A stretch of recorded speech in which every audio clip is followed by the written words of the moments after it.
할렐루야. 오늘은 시편 78편 40절에서 55절 말씀을 같이 묵상하도록 하겠습니다. 시편 78편은 이스라엘 백성의 광야 생활을 회고하며 그들의 불순종과 하나님의 인내하심을 보여주는 시입니다. 특히 40절에서 55절은 그들이 끊임없이 하나님을 거역하고 시험했음에도 불구하고 하나님께서 그들을 인도하시고 약속의 땅으로 들으셨던 놀라운 권능과 은혜를 강조합니다.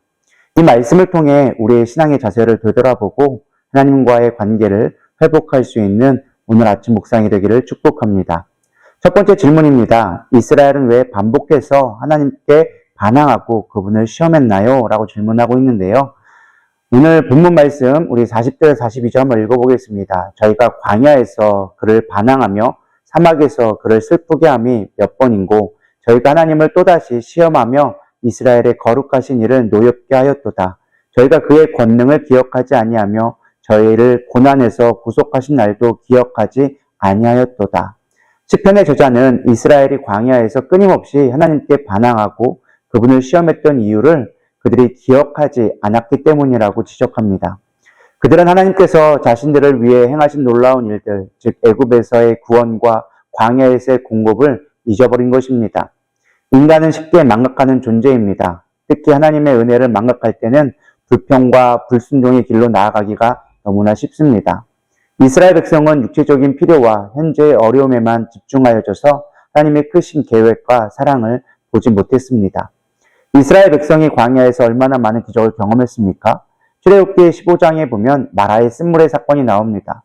출애굽 직후 이스라엘 백성은 마라의 쓴물 앞에서 모세와 하나님을 원망했습니다. 하나님은 나뭇가지를 통해 물을 달게 하시는 기적을 베푸셨죠. 그럼에도 불구하고 그들은 곧 불평하게 되어집니다. 또 출애굽기 16장에 보면 만나와 메추라기 사건을 볼 수 있죠. 하나님께서 하늘에서 만나와 메추라기를 내려주셨음에도 불구하고 이스라엘 백성은 애굽에서 고기 가마를 곁에 있었던 때를 그리워하며 불평했습니다. 하나님은 그들의 필요와 요청에 한결같이 응답해 주시고 기적을 베푸셨지만 그들은 금세 은혜를 잊고 현실의 고통에만 집중하게 됨을 우리는 보게 되어집니다. 어쩌면 우리도 그렇게 하고 있지는 않나요? 하나님의 베푸신 은혜는 아주 잠깐 감사하다가 곧바로 현실의 문제 앞에 또다시 하나님을 원망하고 불평하고 있을지 모르겠습니다.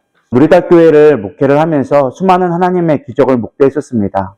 병자가 고침받기도 하고 재정이 없음에도 불구하고 하나님은 건축하게 하시고 생각하지도 못했던 일들을 이루어 가시는 것을 보면서 정말 하나님이 하셨다고 고백할 수밖에 없었습니다. 그러나 현실은 당장의 이자 앞에 늘 허덕이고 내 뜻대로 할 수 없는 상황에 답답해하며 원망하고 늘 사람들에게 핑계댈 때가 너무나 많이 있었습니다.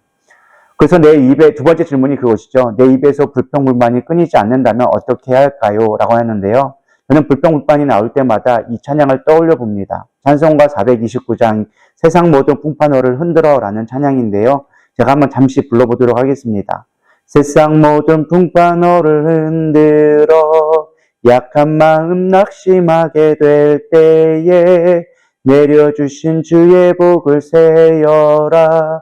주의 크신 복을 내가 알리라. 받은 복을 세어 보아라.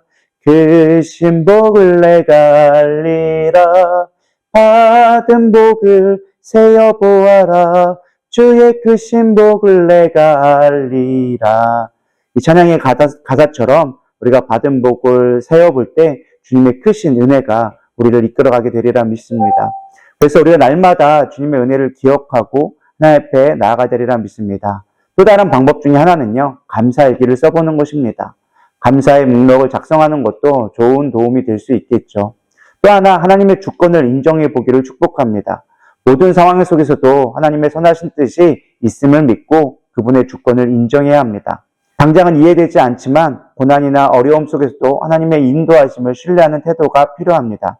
로마서 8장 28절은 얘기하죠. 우리가 알거니와 하나님을 사랑하는 자, 곧 그의 뜻대로 부르심을 입은 자들에게는 모든 것이 합력하여 선을 이루느니라. 하나님은 우리의 실수와 실패를 통해서도 하나님의 구원의 완성을 이루어 가십니다. 그렇게 우리는 두려움을 던져버리고 하나님의 경륜에 우리의 시선을 고정해야만 합니다. 세 번째 질문입니다. 출애굽에서 가나안 정착까지 이스라엘이 경험한 하나님의 권능은 어떠했나요?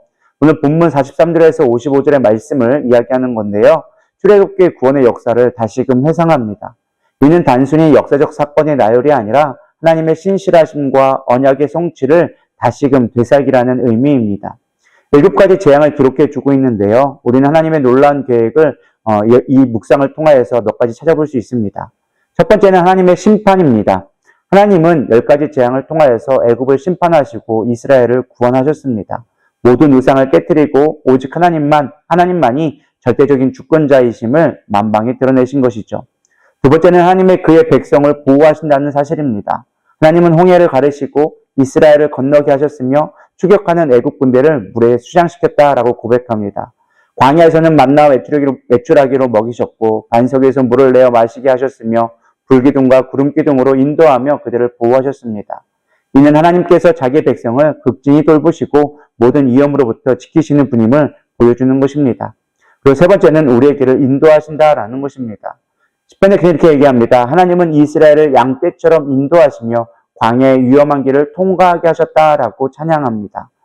마지막 네 번째 질문입니다. 나는 권능으로 나를 구원하신 하나님을 어떻게 예배하나요?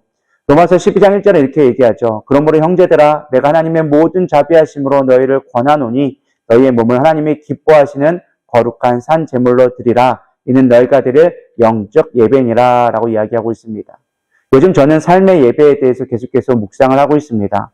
하나님이 기뻐하시는 나의 삶의 자세는 무엇일까? 내가 무슨 생각을 해야 하나님 앞에 기쁨이 될 수 있을까? 하나님을 어떻게 더 사랑해 볼 수 있을까? 늘 고민해보고 기도하고 있습니다. 그것은 하나님의 영원하신 경륜, 하나님의 신실하심을 믿는 믿음 안에서 하나님을 사랑하게 되는 것임을 깨닫게 되어졌습니다. 내 뜻대로 되지 않는다고 낭망하지 않고 주님이 반드시 구원하시고 이루실 하나님 나라가 반드시 내 삶 속에서 확증되어진다라는 고백을 드리며 찬양하고 있습니다. 오늘도 감사함으로 하나님을 찬양하며 늘 하나님의 주신 은혜를 기억할 수 있는 저와 여러분 되기를 축복합니다.